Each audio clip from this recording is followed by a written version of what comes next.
Ahojte priatelia, dnes máme veľmi zaujímavú tému. Plne elektrický Nissan Micra modelového roku 2026. Nová generácia Micry prináša odvážny, moderný dizajn, inšpirovaný crossovermi a zároveň si zachováva kompaktné rozmery ideálne do mesta. Auto sa vyznačuje okrúhlými LED svetlami, 18-palcovými zliatinovými diskami a možnosťou dvojfarebného lakovania karosérie. V interiéri je kladený dôraz za technológie a komfort, ergonomické sedadlá, kvalitné materiály a dva prepojené 10,1-palcové displeje infotainmentu so službami Google. Objem batožinového priestoru je 326 litrov, čo je veľmi dobrá hodnota v tejto triede.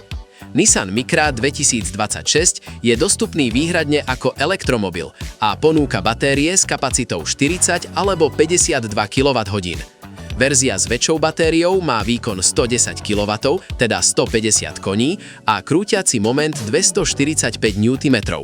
Reálna spotreba energie je približne 15,8 kWh na 100 km, čo znamená dojazd okolo 330 km, zatiaľ čo podľa VLTP môže presiahnuť 400 km. Prevodovka je automatická a rýchle nabíjanie do 100 kW umožňuje nabiť batériu z 15 na 80% približne za 30 minút. Ďakujeme za sledovanie, ďakujeme za lajky, prihláste sa k odberu, ak máte radi autá. Dovidenia!